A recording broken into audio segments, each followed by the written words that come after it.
everyone who given me this particular opportunity. So I do believe that doing this sessions post lunch is one of the greatest challenge that all of us face, right? So just to have a small discussion with you, I've just planned a small activity. It's so simple. Now what I'll do is that I'll share my screen in which you'll be able to get a particular image. Okay. Warren, what I want you to do is that just try to understand at least 5 differences between these two pics. Okay, it is not that only 5. Maybe when you're capable, you have the comfort of finding more differences as well. Okay, I do believe that we have the options of sharing our insights in the chat. If it is enabled for you, you can share the differences in the chat. If not, maybe one who is enabled with the chat option can share your differences. Okay, so right now I enable the mic for all the participants. So if anyone wants to answer, can please unmute and answer.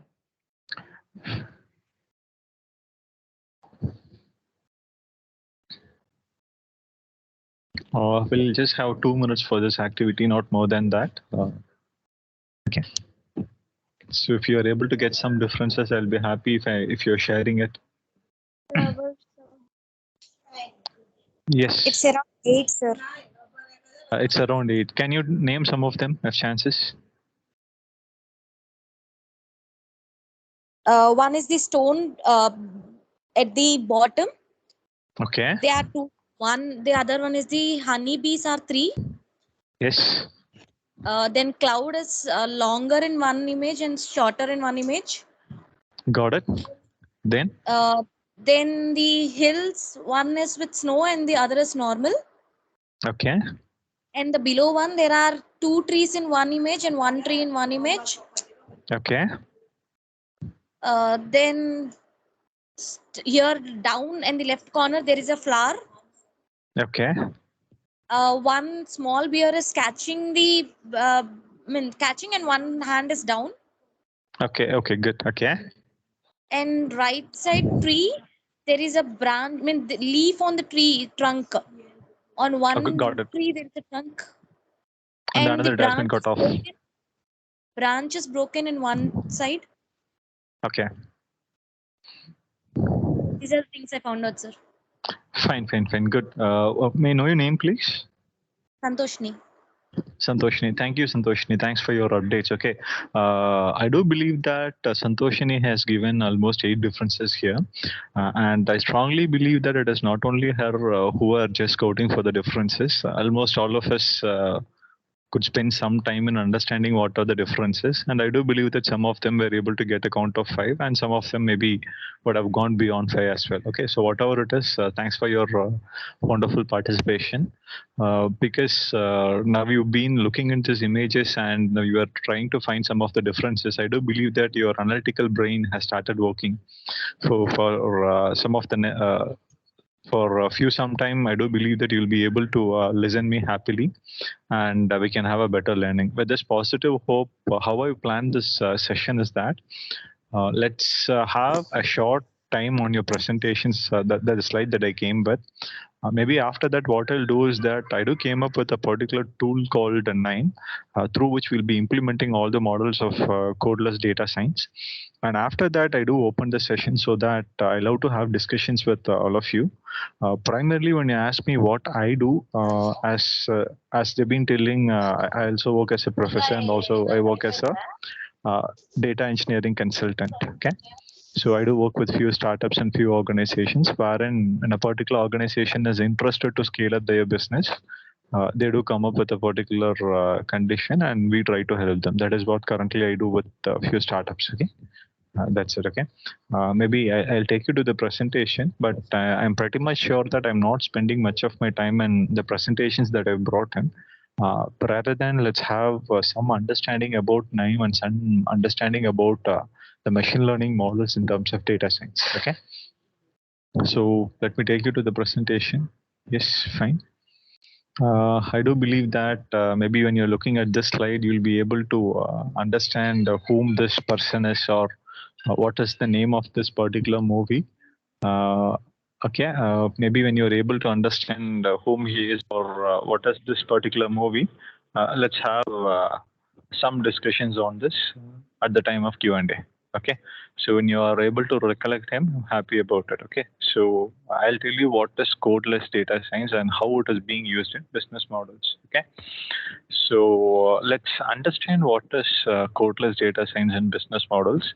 So maybe a few decades before, people were making use of cognitive intelligence, wherein maybe when they wanted to scale up their business, what they've done is that they were trying to take a broad idea in which that tries to cover maximum number of people. Okay. Days gone where cognitive intelligence were productive. Now people are really interested with artificial intelligence, wherein they wanted to target a specific customer or a specific group of customers, and they wanted to shape or groom their product in a way such that they'll be able to cater all the needs of such people. Okay, so wherein the role of artificial intelligence comes in action. When you ask me the relationship between artificial intelligence, data science, and machine learning, maybe these slides will be helping you to understand how they are interrelated with one another and what we actually do in terms of data science. Okay, maybe when it comes to machine learning models or artificial intelligence models or data science models, everyone wanted to bring up all these terms in their business in a way or another. But the problem is that people are really hesitant to have certain understanding about the coding that they have, coding knowledge that they have. Okay, so this is what actually I've planned for the day. Okay, so I'll take you to the slide as fast as possible. I'll give a pause wherever required. Maybe after that I'll take you to the tool wherein you'll be able to understand why I came up with this tool, what are the advantages and disadvantages as well. Okay, so this is the menu for the day. Maybe let's understand something about artificial intelligence. And artificial intelligence is not certainly a robot. Got it? So artificial intelligence is something, a program. What it does is that it tries to decide it by itself. Okay, and wherein it exhibits the intelligence of a human in a way or another. That is what we call it as artificial intelligence. Okay, when it comes to artificial intelligence and data science, it can be tracked under machine learning in terms of robotics, expert systems, deep learning, and much more. Okay, when you ask me where do I apply this data science, so we do have the applications in terms of self-driving cars, gaming, space research, finance, and much more applications. And also we do have the applications of data science in terms of agriculture, education, healthcare, and entertainment. Okay, so now let me take you to what is machine learning. Artificial intelligence is something that wherein a program or a software that tries to exhibit the intelligence of a human. When it comes to machine learning, it is a program or a software wherein it tries to learn from the past experiences. Maybe when you ask me what are the past experiences, the past data. So your algorithm in terms of machine learning, what it does is that it understands certain things with respect to your existing data. Maybe after understanding that particular existing data, without explicitly coding, you'll be able to get better decisions. So that is what I'll be relating my artificial intelligence and machine learning. Okay. Next, we do have an insight that people saying that machine learning is about programming and it is being the future of the world. Okay. I do believe that machine learning has got its application in all the streams, wherein I don't say that machine learning can be only implemented using programming. You do have much more ways through which simple graphical user interfaces, you will be able to make a better data insight. Okay, in this session, that is what we are going to discuss. Okay, so this is the entire process what we do in terms of machine learning types or deep learning types. What I do is that maybe when I'm given with a large amount of data, what I do is that I just segregate them and I'll be trying to understand whether the data is supervised or unsupervised. I can call my data as supervised maybe when I have a labeling on the data. That is, I'll be having certain clues about the data. What actually being contained in my data? Does it contains a numerical value or a categorical value or some other value? When I have such labels on my data, I can call it as supervised. Maybe when I don't have all these options, it remains in the terms of unsupervised. And after that, what I do is that I just feed them to my model wherein that extracts certain features out of it. Okay. From the given data, my client is not interested in having a deep dive in all the labels of the data. He'll be interested to have certain labels of the data wherein when I process it for him, he'll be able to make a better business out of it. Okay. For that, after extracting the features, what I do is that I just give it to my machine learning algorithm model. So what it does is that it either classifies in terms of groups or either it predicts in terms of certain numbers. So either grouping and prediction or both are important in terms of your machine learning models. And what I do is that maybe when I either group or either predict, I'll be getting an annotated data that can be given to a visualization engineer, data visualization engineer, wherein they'll be able to make wonderful insights for scaling up a business. Okay. And we do have different types of learning called supervised, unsupervised, semi-supervised, and reinforcement. Wherein in terms of your supervised and unsupervised, the data labeling will make all the differences. Semi-supervised is a combination of your supervised and unsupervised. Reinforcement model is something that you might not be having any clue about your data. So forcibly you have to tag or label your data. So that is what we call it as reinforcement learning. And these are the steps that I'll be deploying for the day in terms of processing your data and in terms of making a decision out of your data. First thing is that collecting or preparing your data. Maybe what we do is that I just get all the data from my client.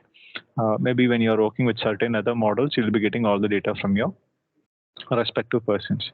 After getting the data, what you do is that you just try to pre-process your data just to ensure that there are no irrelevant values that are available in your data. Maybe after that, what you'll be doing is that, let me assume that you're getting 100 samples. You'll be using a portion of that sample for training your model or algorithm. When you're able to understand that the model or algorithm works the way that you actually want, what you do is that you evaluate that model. After evaluating, there are chances that you might be ending up with 80 or 85% of data, 80 or 85% of accuracy. Wherein you iterate that model for few number of times for getting a better accuracy. So this is the typical steps in your machine learning model. I collect my data, I train them, I evaluate their accuracy, and again I iterate it for few number of times for my optimized results. Okay. And when you ask me the possible tools for machine learning, you do have TensorFlow, NIME, Beacon, much more. Today, let's have certain discussions in terms of your NIME tool. Okay. And these are the milestones of machine learning. And the incubation of machine learning has been started by 1950 actually by Alan Turing. Okay. When you ask me what is the recent technology in terms of your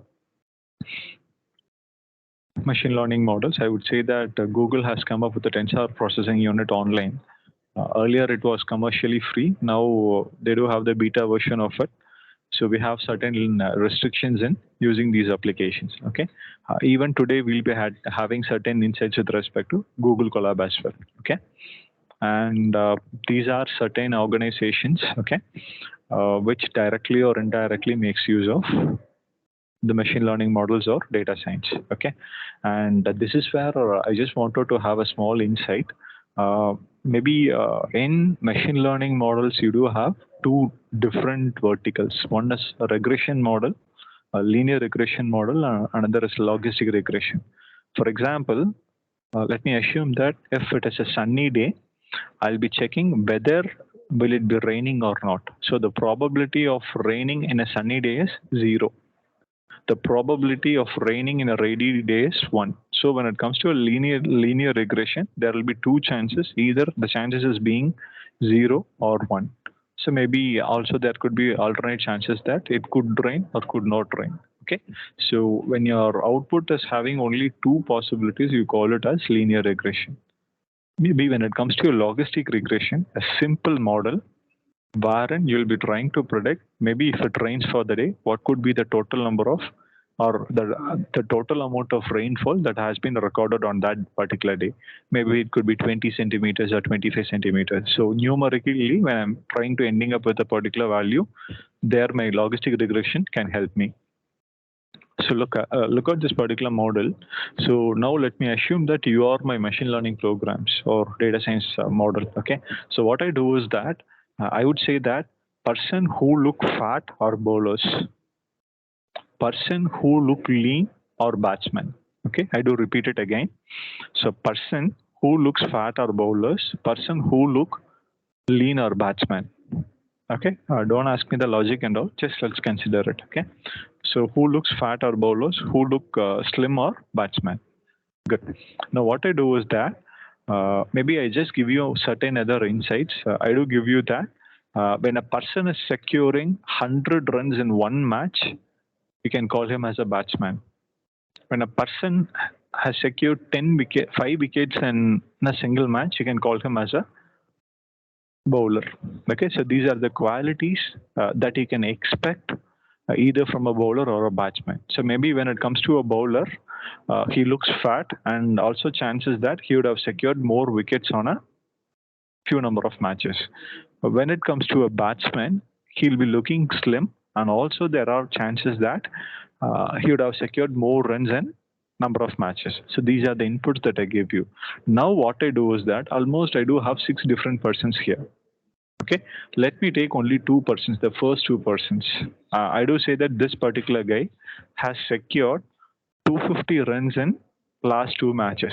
So you have to classify him whether he is a bowler or a batsman. So immediately you'll be telling me that he is obviously a batsman because he has secured 250 runs in 2 matches. Okay, so with respect to this particular learning, you are able to predict this particular guy.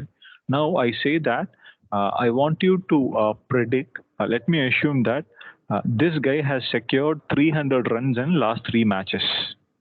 Okay, that is, he has secured 300 runs in last 3 matches. When I ask you how much he might be securing at the end of 5th match, you will be telling me that there are chances that this guy can secure 500 runs in last 5 matches. Okay, so you're trying to make a prediction out of it. So by having implementing my algorithm or model with respect to these 2 models, I'll be getting a accuracy rate out of it. Now what I do is that the same algorithm will be implemented for the rest 4 persons.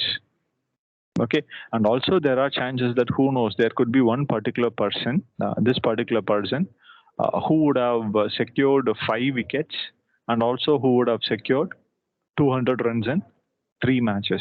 So you can call him as a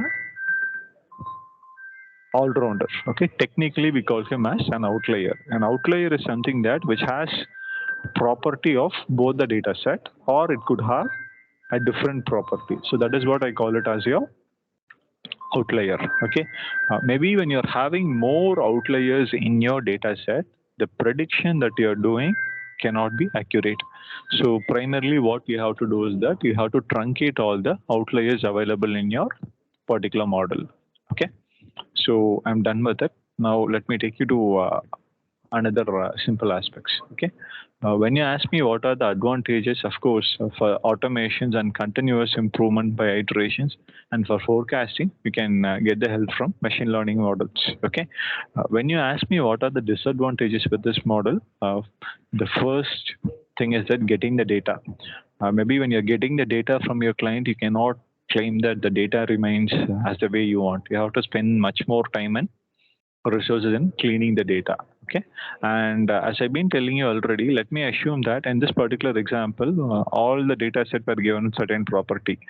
When this guy is having certain irrelevant property, imagine that they do say that he has secured W number of runs in last 10 matches. Okay, you cannot make any decisions out of it. And also they do say that he has secured V number of wickets in last 3 matches. So all these data are completely categorical, right? So what you do is that you tend to delete them. Okay, so after that you try to make a decision on the entire model. So wherein there are chances that you can end up with certain chances of approximation. Okay, and also this machine learning models and data science are extensively used in your social media platforms as well. Okay, I've listed some of them. And apart from that, we do have something called inductive learning. Inductive learning is something that wherein there'll be no human intervention. It completely happens by automated manner. Okay, wherein maybe when you're getting the inputs from a particular device, it is prefixed, right? You might be, maybe when it comes to the temperature, you'll be having a range from 50 to 100, wherein it cannot go beyond that particular level. So in such cases, this inductive learning will be much helpful for you. And these were few persons who were contributing much more for the streams of data science and uh, artificial intelligence and machine learning. I brought them here. Okay, so I'm done with my short presentation as of now. Now I'll take you to a real hands-on, not hands-on, real project, one of the project that we were working earlier, and I'll show you how it actually works. Okay.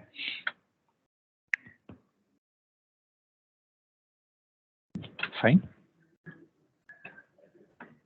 So I do have something called decision tree. Decision tree is a famous algorithm that has been extensively used for uh, making some operations in terms of your data.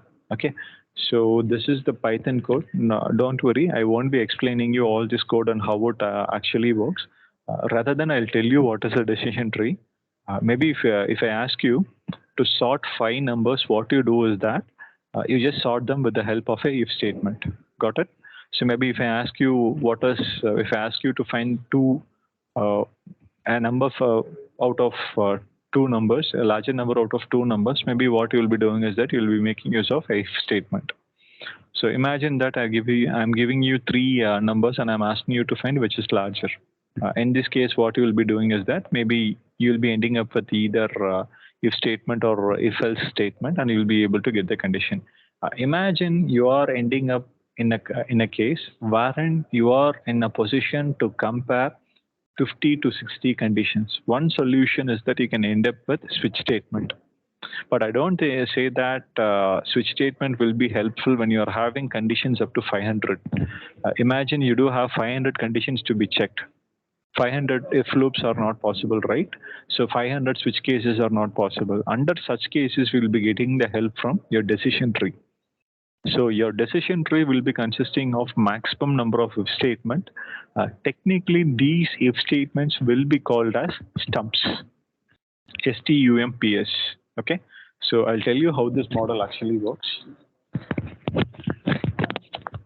See, let me assume that I just wanted to make a decision out of my existing model. So what I do is that, let me assume a condition has been given here already. So I do have 2 chances, either one is becoming yes and the other is becoming no. Let me assume that I'm just proceeding with this further. Okay, again I do come with, and what I do is that again, I just go with this particular model. So what I do is that based on a particular condition, my decision tree grows like this. With respect to the given condition, it grows like this. And also you have to make an assumption that the tree not only goes on this particular path, it goes on the all the other available paths. Okay, so what we do is that we just segregate them into different levels.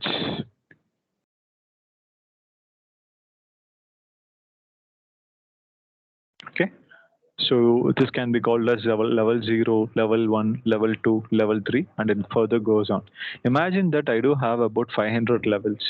No other typical algorithm can help you in this particular condition when you wanted to make a decision out of it. Under such cases, you can get the help from your decision tree. Okay, so this is how a typical decision tree works in terms of your Python programming. I do implemented it in Python just to show you the difference. It would take much more time for you to explain this Python programming. This is what we call it as Google Colab. I do make use of the free version of it, so I have the options of using it to certain extent. Okay. So what I've done is that in Python programming, I've written certain, I've brought in few packages, and through this particular code, I'll be able to implement my code. Maybe when you're clicking on this, it executes your program. Before that, let me just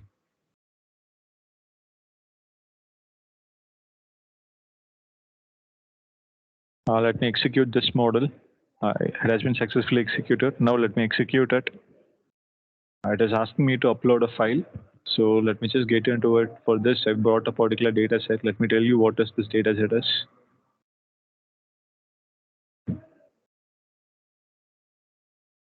Okay, so for a sample, I've brought in almost 13 different samples here. I do have the age of a particular person. Let me just zoom it for you.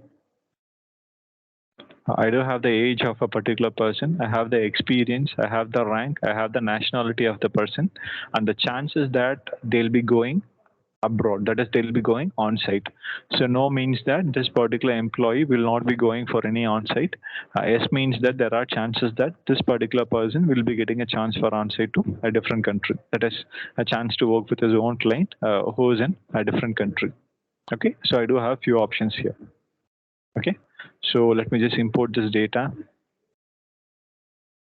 It will take some time. Yes, the data has been successfully imported and it has been listed here. And here I do certain mapping. That is, here I have the models in terms of no one does. So maybe if I just match it with respect to my numerical value, I'll be able to work with it. So with this portion of code, what I do is that I make all the no as 0, yes as 1. That has been given here. And all these countries were prioritized. Okay, I do prioritize all these nations with respect to different levels. Maybe when it comes to UK, I prioritize as 0. When it comes to US, I prioritize it to be 1. When it comes to N and another country, I prioritize it to 2. So I do have the numerical model out of it. Now what I do is that when I execute, I'll be getting the numerical model. Okay, and after that, I just wanted to predict the chances of making a decision on it. See, I've been able to get a decision out of it. So the probability that a particular employee will be going or not. So with respect to this particular model, now my decision tree will make certain insight out of it.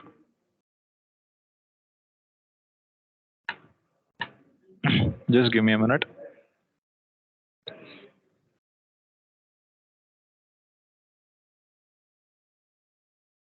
Sorry, because I haven't executed this code. That's why I'm getting a delay on this.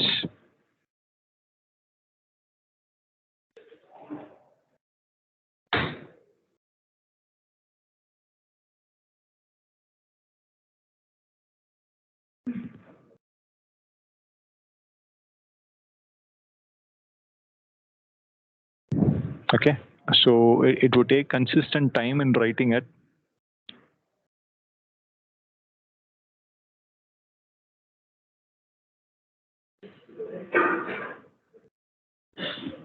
Yes, now my decision tree has been drawn successfully. See, now my decision tree has been drawn successfully. So this is what we call it as decision tree. Okay, so I'm writing so much of code in creating this decision tree. Maybe this can be called as a data science with the help of pure code. Now the same decisions you'll be able to make without any piece of code. That is what we call it as codeless data science. I'll tell you how it actually works. Okay. Yes, this is the tool that I've got for the day. Maybe let me close it. So this tool is what we call it as NIME. Okay, NIME is an open source tool that is freely available. But the problem with this tool is that you have maximum number of packages built in it.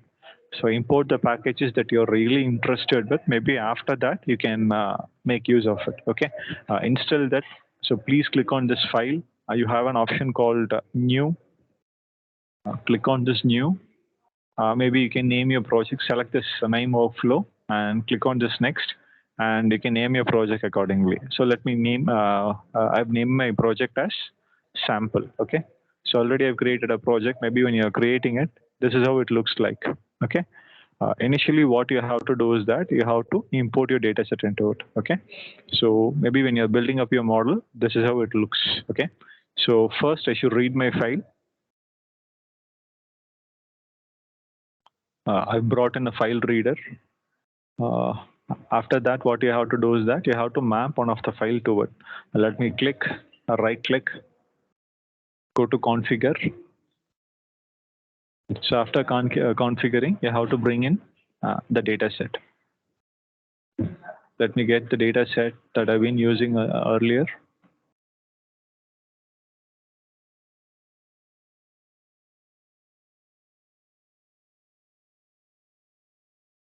The same data set what I've been using already. Okay, so my data set has been successfully imported. So click on this apply and OK. Okay, again, just right click, go to execute. So once if we have executed, the color will turn to green color. Earlier it was in red. At the time of configuration, it was in yellow color. Now green shows that my data set has been successfully imported to it. And after that, I should partition my data set. That is, maybe one portion can be used as a testing data set, and another portion can be used as your training data set. Okay, just type it as partition, click, drag and drop. You have an option for interrelating it, right? So just click on this arrow, connect it further. Again, right click on it, click on this configure. It will be asking what is the rate that you wanted to take. Let me go with 80:20 ratio. When you ask me more specifically why, with respect to the principle of Pareto, people do believe that when you're able to control 20% of your activities, your 80% of your success is determined. Okay, so I do go with Pareto principle. So I took 80% of my data as my training data, wherein 20% of my data as my training data, and the rest 80 can be considered as your testing data. Again, let me right click on it. Let me execute. My model has been successfully executed. Okay. Now, in interest of time, what I do is that already I've created a model for your view. Okay, I have a file reader. I have a file duplicate filter. A duplicate filter is something that wherein maybe there are chances that your data set could contain certain number of repeated values in it. Maybe when you're using this duplicate row filter, you have the options of avoiding all the duplicate rows. Okay, I'll show you. See, this is another larger data set that I've got for just to show the power of KNIME. This is an alternate data set that I've brought in. Here I do have row, and also I do have the name of different sweets, the ingredients that they are actually made of, and either the diet, either it is a vegetarian food or not. And here I've given the time for preparing it and the time for cooking it. That is here the total time for preparing the food has been given. Maybe it shows the time in which you have to cook the food. That is the flame should turn on, and the flavor of the food is given, and the course of the food is also given, and the state where it is familiar with has been given, and the region also has been given. Okay, so I do have multiple data sets. Now what I do is that with respect to certain insights, with respect to the ingredients, maybe with respect to the preparation time, I'll be able to classify whether what is the actual state that my food is belonging to. Okay, and it is evident that maybe when you're looking at it, you do have certain irrelevant values here, right? So these irrelevant values should be handled properly so that you'll be able to have a better insight on your data. Okay, so I've handled everything in terms of your duplicate row filter, and also I've handled the irrelevant values there. So here I take you to the zone of partitioning where I do have partition my data. I'll show you what is my first partition. This is my first set of partition, the 80%, sorry, 20%, and the rest has been second partitioning has been given in terms of your 80%. Okay. And here I have the decision tree learner mechanism. Maybe when you're asking me what is a decision tree learner, it just classifies my data with respect to the insights that I've given. I've been able to understand that my data has got multiple columns within it. See, I do have the preparation time, cooking time, etc., etc. Based on this, I'll be able to make certain predictions out of it. Let me just click on this, right click. Already I've configured it. The problem is that maybe when you're using this KNIME in your system, it would take about a minute or another to make all the classifications or regressions model. Okay, so that is why I've just created it well in advance in interest of time. Okay, let me click on this model. So my model has been successfully brought onto it. Okay, now let me view my decision tree. See, now my decision tree is successfully created. I'll show you one by one. Okay. This is how actually my table looks like. I can select any one particular model wherein I'm interested with one particular state called Gujarat. So let me further proceed with respect to it. See, I do have the same insights with respect to what are the classifications with respect to north and what are the classifications with respect to south and the relevant values, how it makes an impact on my table. And I do have insights of everything. Got it?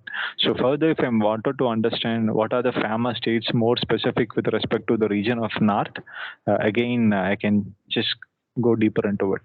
See? So I do have certain subdivisions to it. Again, maybe when you're getting it, you do have multiple insights.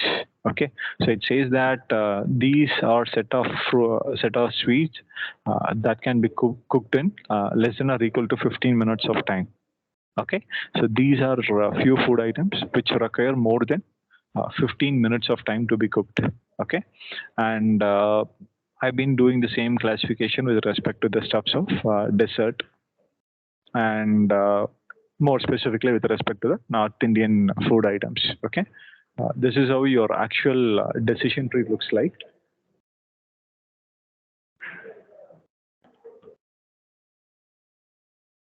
Let me just.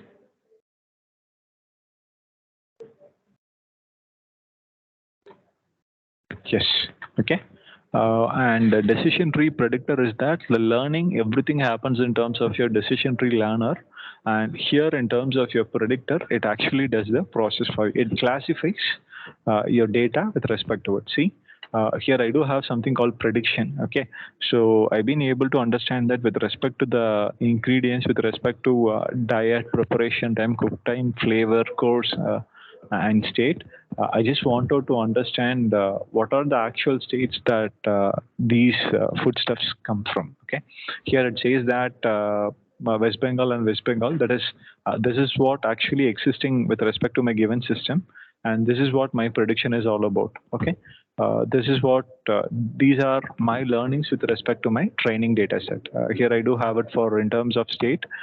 Here I do have it in terms of prediction in terms of states. Okay, so I'll be able to understand whether my predictions are right or wrong in terms of your scorer values. Maybe when you're checking on this accuracy statistics, I've been able to understand that my accuracy model gives 0.039, that is approximately 3.9% of mismatches with respect to the existing data.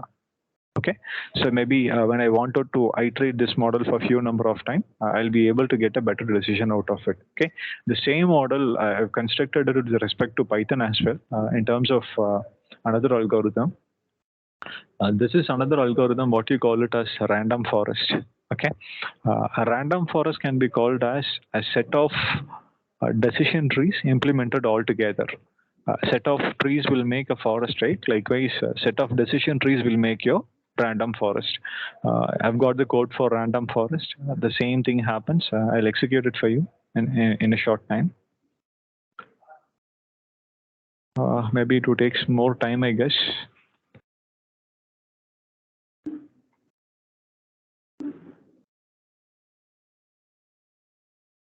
Now it is being executed.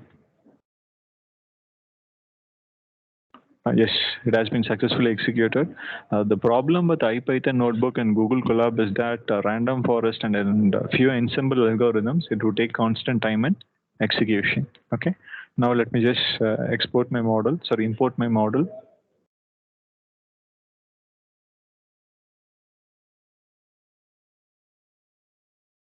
So I do have a data set out of it. Yes, my data set has been successfully uploaded. Now my data set has been successfully brought for my view. And I do have the head, that is, I do have petrol tax, average income XYZ, and few other values here that I do. And here what I do is that I do scale up with respect to a particular limit. Okay. And here actually comes my model. So let me execute it and let me understand what is the mean absolute error that I get out of it. Okay, so this is what I get in terms of my mean absolute error. Okay, when you ask me what the way I do all these things, let me assume that I do have I do have certain data insights here. Let me assume I do have something called average income. I have petrol tax, etc. What I wanted to understand is that I just wanted to understand, maybe let me assume that a person is particularly earning approximately $3,571, $3,571 in US. His average petrol consumption would be 541 gallons of petrol. Okay, so here I do have another person who earns 4870, and his average consumption is 414. Maybe when you ask me to find the average consumption of a particular person whose salary range is approximately $5,000, my particular model, my random forest can give me a better insight about it. Let me assume that I do come up with a particular model wherein it says that that person is approximately earning $5,000 per month. Okay, so my machine learning algorithm predicts that this person might be consuming 500 liters per month. Okay, but actually, I've been able to understand that that person only makes use of 400 gallons of petrol every month. So my actual value is 400, but my algorithm says that it is 500. So there is a difference of about 100 gallons.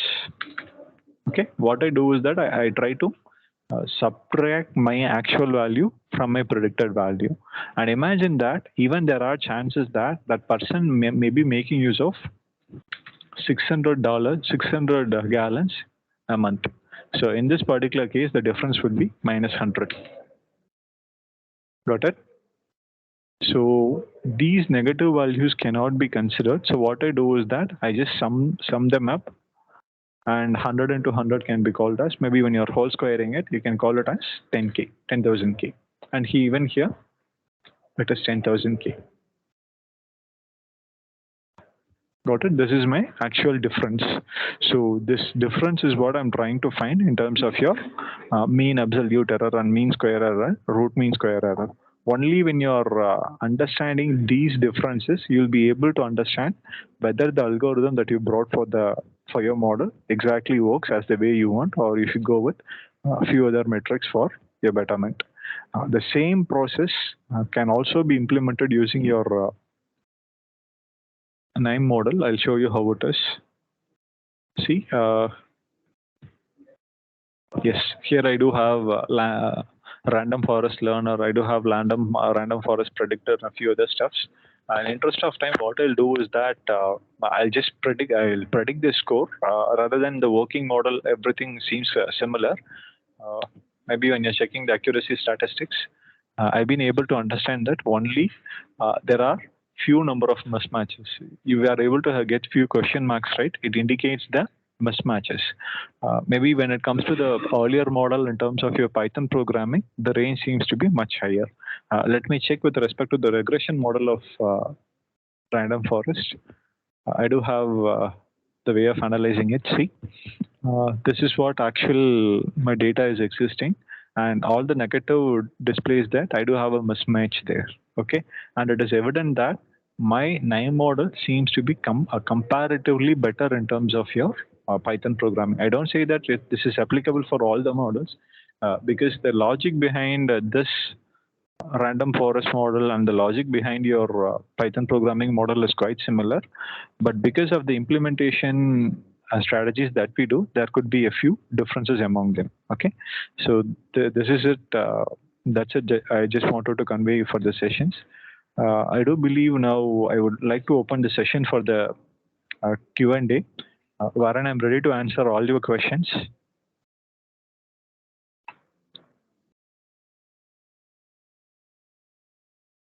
So just a second, sir. I'll give the mic option to everyone so that they can. Fine, ma'am. Fine.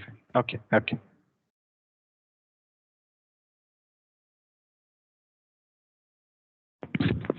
Yes, sir. Like participants, you can now unmute and talk. Any queries? Maybe any questions in terms of machine learning or data science, I'll be able to help you either in terms of Python or either in terms of NIME.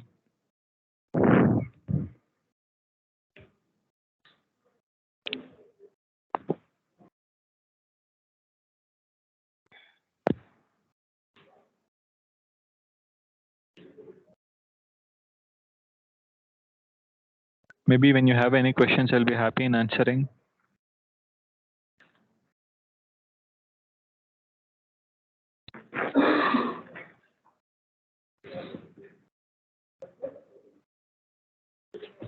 Rizwan, yes, can you please?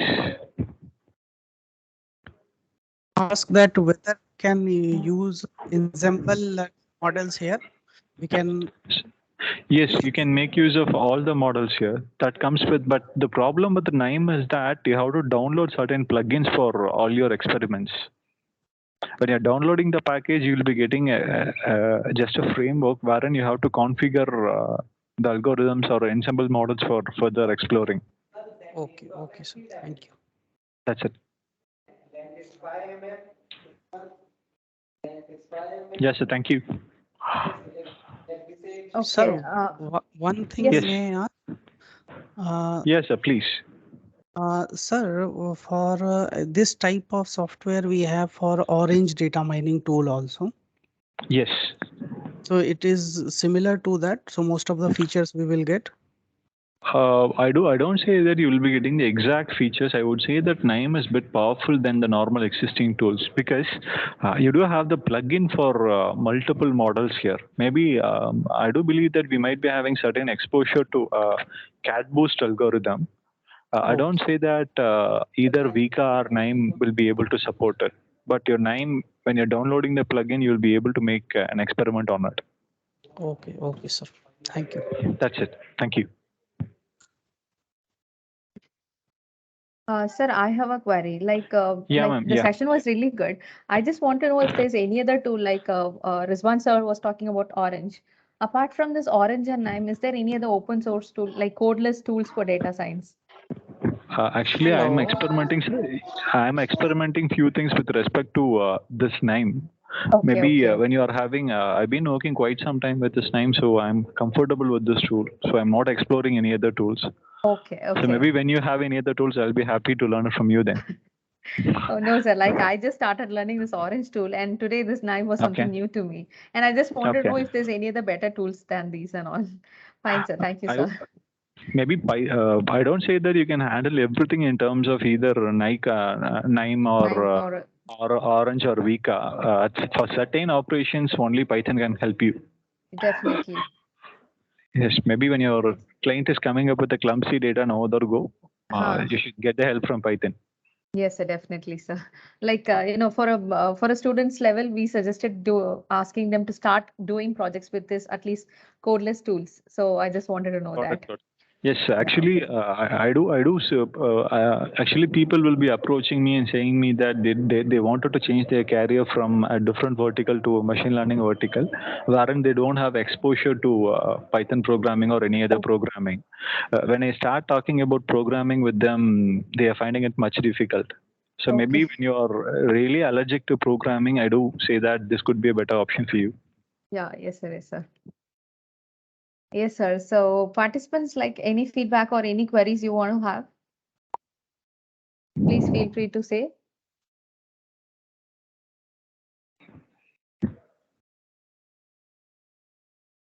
We do have another question from Rizwan, sir, I guess. I His think he hands are didn't being- still lower his hand. Yeah, that was by so mistake. fine. Okay. Okay, I think there is no more questions. So I think we can take wind up the session here, sir. Thank you so much, sir. Like Yeah, this thank was you. really a new topic, like most participants were expecting for the session because the title was so niche in that way. Like it's codeless data science, and we have got requests from so many students to attend for the session as well. So I'm so glad that you took some time to tell us a few demonstration on NIME to learn all. Thank you so much for that, sir. Yeah, thank you. Thank you so much, ma'am. I would like to thank